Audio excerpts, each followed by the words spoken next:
And we're back. All right. So the whole month of September, I was gone most of the month. So my sister lives in Michigan, and her husband had a terrible accident at work. So I flew to Michigan so I could watch my nieces and my nephew so she could be with him in the ICU. So shout out to Maisie and Gracie and little Gary. And then I came home, and I was home for a couple of days, and then I flew to Pennsylvania to go see Slayer. Slayer! Because that's what you do. So anyway, I've only been able to do a little bit here and there, but I'll get you caught up on what I've got done.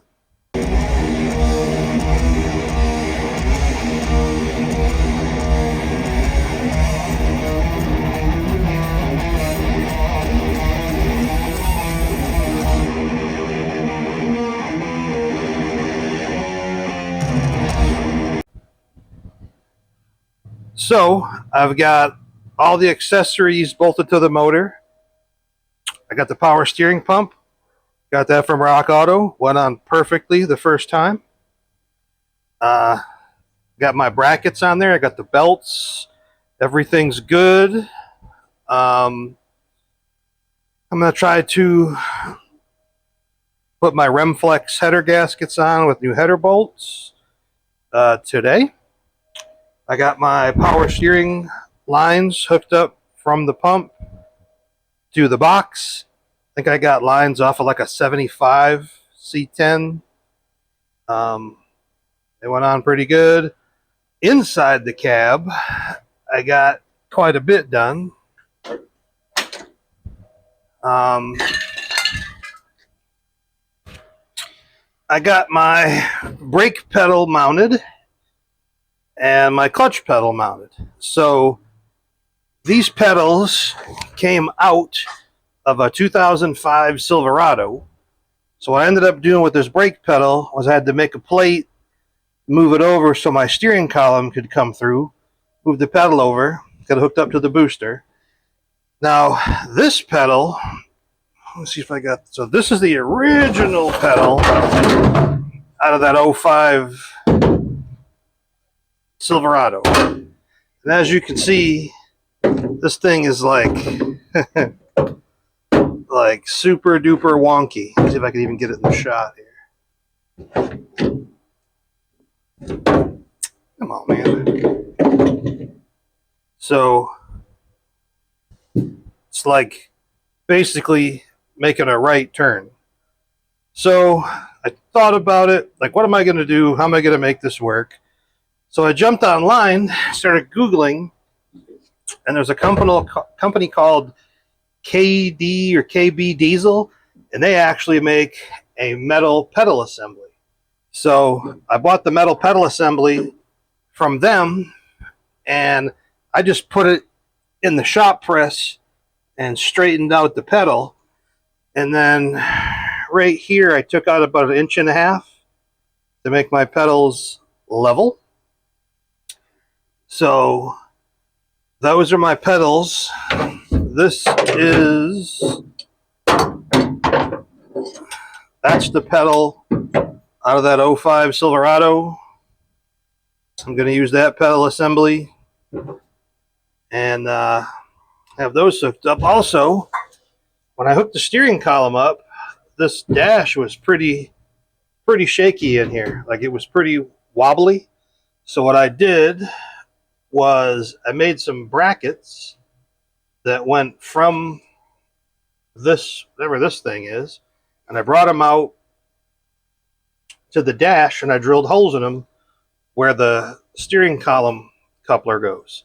And they're welded and bolted here. And then also on my brake pedal assembly, I put this thing where the factory pedal would go, and then there's a hole right here. I guess, I don't know what goes there, but I made these little metal plates, and I put it through the pedal, up through here, and put a bolt through here with a spacer. And this is going to keep my brake pedal from flexing with all this hardware here. So, and then I got, these are the brackets for where the steering column attaches to the dash, so that that's all rigid. And then on my clutch pedal, ended up taking a piece of angle and welding it to this inner cowl structure. And there was already a hole in the pedal assembly, so I drilled a hole in this angle and put like a 1/2-inch bolt through it. So this pedal is mounted pretty sturdy, so it shouldn't really go anywhere. The pedal came with a spring on it, but because of how I mounted this, I ended up having to make a little bracket to move the spring out here. So it was at a different angle than what it would normally be. So I got that done. Also, this radio hole, I don't know if you noticed it in any of the other videos, the radio hole was completely butchered. So what I did is I made a plate and welded the plate to the dash. This is where the cage goes in, CD player cage. I welded it all in. Chris came over. He put some fiberglass on here. He's going to come back over and sand that down and shape that. He did some work inside the cab, covered all my welds with fiberglass, and put some Bondo over where I welded in all the panels. So he's supposed to come back hopefully soon and get the inside of this truck painted so I can move forward. But that's kind of where I'm at the moment. So, I mean, I've made, and I got this new panel. The panel that I did have was all rusty and coming apart. So I bought this from CJ Pony Parts. I think it was like $95. And it's brand new. I had to make a little panel for that. Made a slot for my shifter because I'm using that NV3500. So I'm happy with that. So that's kind of where the direction of is this thing. I mean, I got some holes to fill in the firewall over here. Not a whole bunch, but I'll probably get on those the next time. Probably going to leave those holes for the heater core because my AC box has a heater core, so I'll probably just reuse those holes, hopefully. And my hoses can go through there. But that's kind of where I'm at, trying to get this thing done by the end of November. That's my personal goal. Don't know if I'm going to make it, but that's what I'm trying to do. So that's my master cylinder for the clutch. Got the brake booster. I had it painted. I mean, it's got dust on it, but so that's kind of where she's at the moment. Let me get my header gaskets and header bolts put in. I got to tighten up these motor mount bolts. These are still loose. And I'll chuck back in a little while. And once I get some progress going, I'll be back. All right. Okay. It's a little bit later. I had some friends come by and some other stuff going on. But here's what I got done. Got the headers bolted down. Got the spark plugs in. Both sides. That's good to go. Now here's the thing. If I can give you some advice. Do you buy the $99 headers on eBay? Yes, you do. Look at it. The plugs have plenty of room. They're not right up against any of the pipes. Tons of room. No issues. That's a win. Both sides. But there is a degree of consequence that comes with these. When you get the headers, throw the hardware away and buy you a set of real header bolts. That's step one. Step two is throw the gaskets away and get you real gaskets. I pretty much only use Remflex. These are probably the best header gasket I've ever used. Let me rephrase that. They are the best header gaskets that I've ever used. And I've installed a million sets of headers. What's cool about these is they're some kind of, what tells you what it is. They're like some kind of super soft, solid graphite. That's what it is. These things are soft, so when you tighten them down, they crush. And then once the engine heat cycles, that graphite expands and it bakes both sides of that gasket. So these are like a one-time use gasket because they're going to bake onto that header. Now, I have had some old school sets of headers, like back in the day was like the Dynaflows or whatever, the cheap ones.